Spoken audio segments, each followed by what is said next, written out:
ప్రధానంగా ఒకటండి, మహిళా బిల్లు మీద పాత సెన్సెస్ని ఇప్పుడు అప్లై చేయడం అన్నది చాలా అన్యాయం.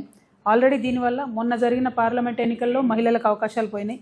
దాదాపు 10-12 రాష్ట్రాల ఎన్నికలు జరిగినాయి, వాటన్నిటిలో కూడా మా అవకాశాలు పోయినాయి. ఇప్పుడు ఈ అవకాశాలన్నీ పోగొట్టింది 2027 సెన్సెస్ వస్తే ఆ డీటెయిల్స్తో ఏదో లాభం జరుగుతుందని మేము అనుకున్నాం. ఇంకొక ఏడాది అయితే 2027 వస్తుంది. మరి ఆ సెన్సెస్ కోసం ఆగితే డెఫినెట్గా మహిళలకు ఇంకొన్ని సీట్లు ఎక్కువ పెరుగుతాయేమో అని ఒక ఆలోచన. రెండవది, ఈ సెన్సెస్లో కులగణన చేస్తామన్నారు కాబట్టి బీసీ బిడ్డలు ఎంతమంది ఉన్నారో లెక్క పెడతారు కాబట్టి బీసీ ఆడబిడ్డలకు రిజర్వేషన్ వస్తుందేమో అని మేమందరం కూడా ఆశపడ్డాం.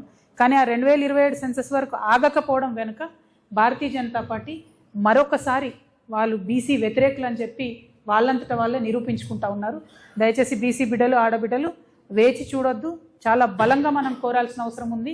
అర్జెంట్ ఏం లేదు మనకు ఇప్పుడు సీట్ల కోసం, ఎందుకంటే మధ్యలో ఇంకొక 5-6 రాష్ట్రాల ఎన్నికలే ఉన్నాయి.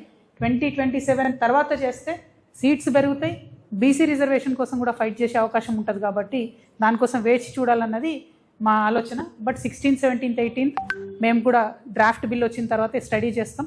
అవకాశం ఉంటే ఢిల్లీకి కూడా వెళ్దాం అనేటటువంటి ఆలోచనలో ఉన్నాం.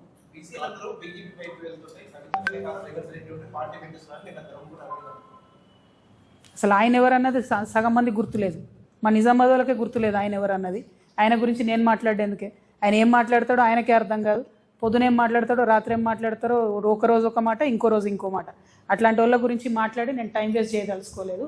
తెలంగాణ ఆడబిడ్డలు స్వయం ప్రతిపత్తి కలిగినటువంటి వాళ్ళు, స్వతంత్రంగా ఆలోచించుకునేటటువంటి శక్తి ఉన్నవాళ్ళు. నేను తెలంగాణ ఉద్యమంలో రాటుదేలి ప్రజల మధ్యలో ఉండి ప్రజల మధ్యలో బతికి ప్రజల కోసం పనిచేయడానికి వస్తున్నటువంటి ఒక ఆడబిడ్డను. నన్ను పట్టుకొని ఎవరో మద్దతు ఇస్తే మీరు బతుకుంటారు, ఎవరో మద్దతు ఇస్తే మీరు ఉంటారంటే కేవలం ఆయన పురుష అహంకారం కనబడుతుంది తప్పితే ఇంకొకటి కాదు. ఇటువంటి మాటలు అరవింద్ గారు ఇంకోసారి మాట్లాడితే మంచిగా ఉంటుందని కూడా తెలియజేస్తాను. Thank you. జై తెలంగాణ. ఏమో నేను చెప్పిన కదా, ఆయనకు తలకాయనే లేదు. ఆయన గురించి ఎందుకు మనకు డిస్కషన్, వేస్ట్ ముచ్చట. ఆయనకు అరవింద్ అనేట ఆయనకు తలకాయ లేదు, ఉన్న పని చేయదు, వేస్ట్.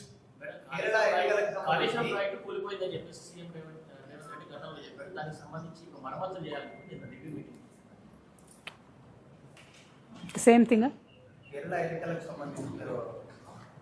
రాజు గారు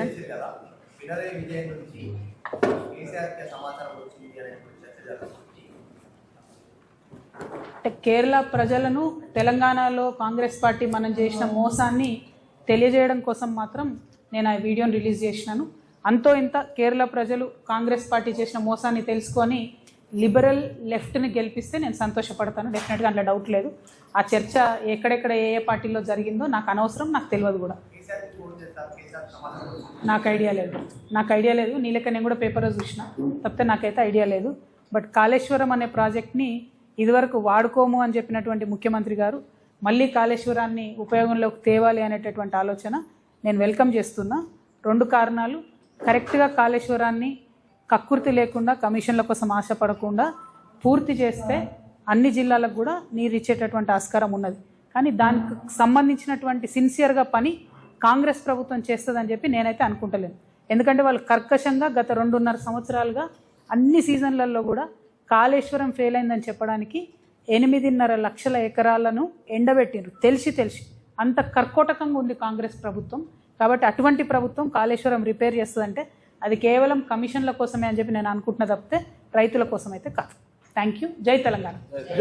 సారీ, క్షమించాలి, ఒక్క నిమిషం. మా హెచ్ఎంఎస్ రాష్ట్ర సెక్రటరీ గారు రాజు గారు వచ్చినారు. వారు ఇప్పటిదాకా ఇచ్చినటువంటి వివరాలతోనే నేను హెచ్ఎండిఏకి సంబంధించి, జిహెచ్ఎంసీకి సంబంధించి, అవినీతికి సంబంధించి నేను ప్రెస్ మీట్ పెట్టడం జరిగింది. అనేకమైనటువంటి ఆర్టీఐలు వేసి చాలా సంవత్సరాలుగా కొట్లాడుతున్నారు.